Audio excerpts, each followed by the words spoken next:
2025년 하반기 주목해야 할 관심 섹터와 관련주를 제공해 드립니다. 반갑습니다. 허브경제TV입니다. 이번 시간에 같이 볼 종목은요, 우리 한국가스공사 같이 한번 보도록 하겠습니다. 오늘 하루도 우리 또 가스공사 주주분들 굉장히 수고 많으셨다라는 말씀을 드리면서 시작을 해보도록 하겠습니다. 우리 또 가스공사가 오늘 전저점까지 다시 내려왔습니다. 다만 아직 우리가 보고 있는 저점을 높여지는 추세는 아직 테스트를 하지 않고는 있어요.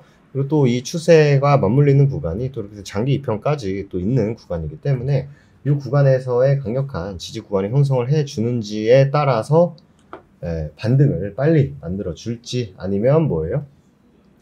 밑으로 한번 뺐다 갈지 이게 좀 결정되지 않을까 싶습니다. 일단 한국가스공사가 우리나라에 사실 미치는 영향, 뭐 국가 안보, 에너지 안보의 최전선에 있는 기업은 맞죠. 근데 이제 사실 요즘 같은 경우에는 뭐 국제 LNG 가격이라든지 뭐 실적만으로 보는 거는 좀 부족합니다. 아무래도 이제 사업 구조 자체가 뭔가 시장의 논리보다는 어때요? 정부 정책이라든지 제도 변화 이런 거에 훨씬 더 민감하게 반응하죠. 우선 시장 측면에서 보면은 뭐 국내 천연가스 수요는 발전, 산업, 난방 전반에 걸쳐 안정적인 기반을 가지고 있는 건 맞아요. 특히 이제 석탄보다 친환경적인 LNG 발전은 전력 수요가 늘어나는 한 유지될 수밖에 없고요. 전국에 구축된 LNG 터미널이라든지 배관망은 공급망 안정성에 큰 강점을 갖게 됩니다. 나아가 LNG는 석탄에서 재생에너지로 전환하는 그 과도기의 에너지원 역할을 하기 때문에 완전한 탈탄소가 이루어지기 전까지는 일정 수준 수요가 보장되는 부분도 좀 있죠. 이 과정에서 이제 모잠비크, 이제 호주와 같은 해외 가스전 투자와 장기 계약은 안정적인 물량 확보랑 수익성 강화에 기여할 수 있어요. 근데 말씀드린 대로 이 한국가스공사의 변수는 이제 정책적인 부분이 있습니다. 아무래도 가스요금은 정부가 결정하는 정책 요금 성격이 강하기 때문에 국제 가격이 급등해도 정치적 판단으로 요금 인상이 늦춰지면 미수금이 쌓입니다. 지금 그런 상황이죠. 실제로도 지금 그래요. 이게 이 미수금이 어떻게 해소가 되느냐에 따라서 한국가스공사의 향후 전망이라든지 주가의 방향이 좀 달라질 수 있겠죠. 특히 이제 민심, 선거철 이런 것들, 이런 일정들이 요금 정책에 영향을 주는 게 굉장히 잦죠.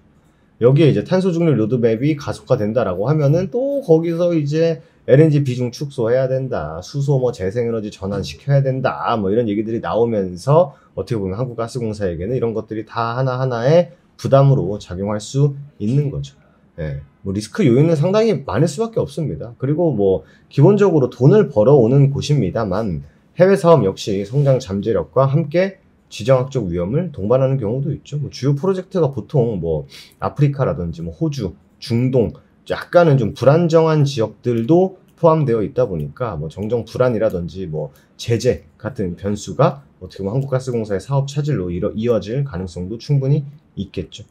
그러다 보니까 확실히 이제 제가 봤을 때는 단기간에 어떠한 리스크가 해소가 되는 그 시그널을 볼 수 있다라고 하는 거는 결국 요금이에요. 이게 굉장히 좀 중요한 부분이고, 국내 에너지 공급 안정성, 인프라, 경쟁력 이런 것들이 있죠. 이런 측면에서는 우리나라에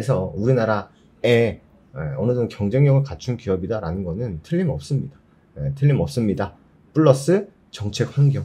이게 이제 좀 우호적으로 바뀌어준다라고 하면은 안정적인 현금 흐름이라든지 해외 자원개발 성과랑 또 맞물려서 장기적인 성장 모멘텀이 충분하나, 말씀드린 대로 민심, 이런 환경들이 어떻게 보면은 약간의 좀 브레이크 요인으로도 작용하는 경우가 왕왕 있죠. 그렇기 때문에 지금은 사실 당장 가스공사에게 엄청 직접적으로 좋다, 나쁘다 할 만한 요인들이 좀 제한적인 건 맞아요. 하지만 어떻게 보면 좀 단기 변수로는 알래스카 부분이 확실히 또 작용할 수 있고요. 그죠? 그런 다음에 살짝 뭔가 좀 안정화가 된다, 정부가. 그러면은 그럼 이제 요금에 대한 부분도 충분히 우리가 좀 기대해 볼 수 있는 게 아닐까라는 생각을 합니다. 그렇기 때문에 지금 상황에서는 아직 명확하게 이렇다 저렇다 말씀드릴 거는 아니에요. 아직 추세가 완전히 깨졌다라고 보기도 어려운 부분이 있기 때문에 꾸준히 좀 추적 관찰을 할 필요가 있다라는 말씀을 여러분들에게 드리도록 하겠습니다. 좋습니다. 저희공대TV 공식 텔레그램을 통해서 여러분들이 뭐 한국가스공사뿐만 아니라 다양한 또 투자 아이디어들 얻어가실 수 있게 뭐 양질의 컨텐츠 내용들 전달 드리고 있습니다. 그렇기 때문에 보고 계신 영상 댓글에 채널 링크 누르신 다음에 꼭 바로바로 입장해 주시면 된다라는 말씀 드리면서 오늘 마무리하도록 하겠습니다. 오늘 하루도 여러분들 너무 수고 많으셨고 전 또 다음 시간에 다시 인사드리도록 하겠습니다. 감사합니다.